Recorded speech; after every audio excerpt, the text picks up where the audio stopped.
बिहार विधानसभा चुनाव के रुझान अब आ चुके हैं और जिसमें साफ तौर से पता चल रहा है कि बिहार में नीतीश और नरेंद्र मोदी की आंधी है तो वहीं आरजेडी आधी हो गई है। हमारे साथ बात करने के लिए मौजूद हैं कांग्रेस के सांसद कटिहार से और वरिष्ठ नेता तारिक अनवर साहब। सर, जिस तरीके के रुझान अब धीरे धीरे कंसोलिडेट भी हो रहे हैं, इसमें साफ तौर से देखा जा रहा है कि एनडीए जो है वो एक अपार बहुमत के साथ वापस बिहार में सरकार बनाने जा रही है। नहीं, रुझान से तो ऐसा ही लगता है जो रुझान अब तक आए हैं, लेकिन अभी फ़ौरन किसी नतीजे पर पहुंचना मुनासिब नहीं होगा कि कई बार अंतिम में चीज़ें बदल जाती हैं, सूरत बदल जाती है। हमने 2015 में भी देखा था कि इसी तरह से एनडीए का या भारतीय जनता पार्टी का एक जो इंडिकेशन था उसके हिसाब से, रुझान के हिसाब से बहुत आगे थे वो, लेकिन अंतिम आते आते स्थिति बदल गई थी। मैं अपना बताता हूँ कि मैं लोकसभा के चुनाव 2024 में लगभग 50,000 से पीछे था 12 राउंड तक। 12 राउंड के बाद स्थिति बदल गई और मैंने उसको मेकअप किया और 50,000 से चुनाव जीत के आया हूँ। तो ये कहना कि जो अभी रुझान है वही रह जाएगा, ऐसा मेरा मानना नहीं है। अच्छा, अभी भी उम्मीद है कि कुछ बेहतर होगा महागठबंधन के लिए, लेकिन हाँ। अभी तक जो हमको जो सूचना है मेरे पास कि 3 राउंड से 5 राउंड तक अभी हुआ है और अभी कम से कम 20 राउंड बचा हुआ है। तो 20 राउंड बचा हुआ है तो उसमें स्थिति तो बदल सकती है। लेकिन इसके अलावा अगर जो कंसोलिडेट होता है और रुझान ही जो है वो नतीजों में तब्दील होते हैं तो फिर ऐसे में कांग्रेस को, महागठबंधन को एक बहुत कुछ सोच समझने की ज़रूरत। बिल्कुल ज़रूरत पड़ेगी। हम उसका विश्लेषण होगा, पार्टी भी करेगी और गठबंधन भी करेगा, क्योंकि एक पॉलिटिकल पार्टी है। हमको तो देखना पड़ेगा कि कहाँ हमसे चूक हुई, कहाँ हमसे किस क्षेत्र में हमारी कमी रह गई जिसकी वजह से ये परिणाम आया।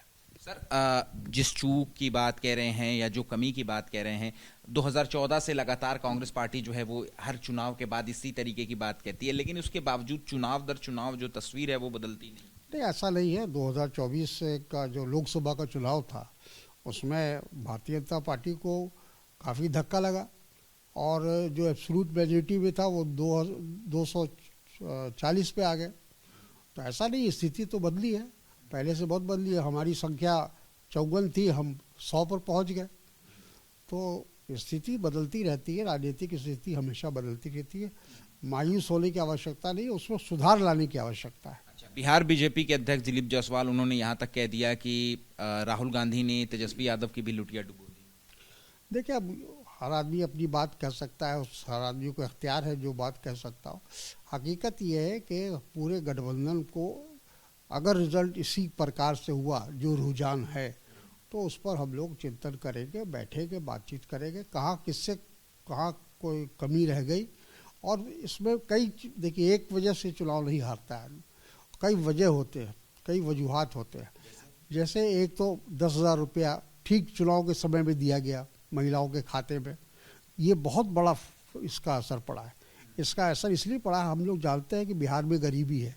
10,000 अगर किसी महिला के खाते में पहुंच जाता है तो ये बहुत, इससे बहुत प्रभाव पड़ता है, इसका बहुत प्रभाव पड़ता है। लेकिन तारिक साहब, ये तो एनालाइज करने वाली बात है, चुनाव के बाद हम देखेंगे कि इसका कितना प्रभाव पड़ा है। लेकिन तारिक साहब, महिलाओं का जो झुकाव है 2005 के बाद से, ये ऐसा राजनीतिक विश्लेषक मानते हैं कि हमेशा से नीतीश कुमार के वक्त की तरफ रहा है, चाहे वो साइकिल बांटने की बात हो, स्कूल में यूनिफॉर्म एनरोलमेंट, लड़कियों के एनरोलमेंट की बात हो, तो हमेशा से नर्चर किया है नीतीश कुमार ने महिला को।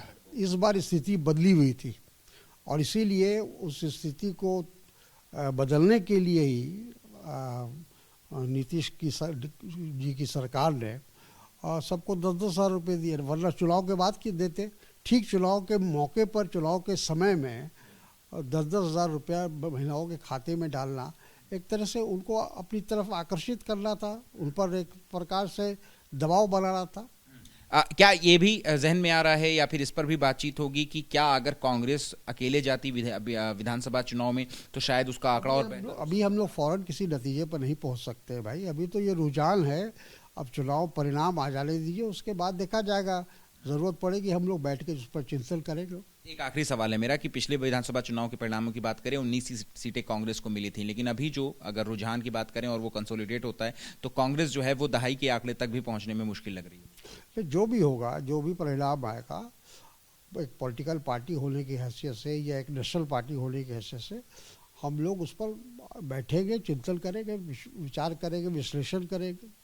तो फिर इसकी जिम्मेदारी किसी के ऊपर जिम्मेदारी सारी विश्लेषण होगा कि कहाँ कमी रह गई, किससे कहाँ चूक हो गई, वो तो सब होगा, हर चीज़ को देखा जाएगा।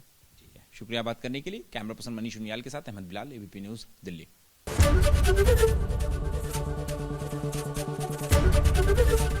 एबीपी गंगा, खबर आपकी, जुबान आपकी।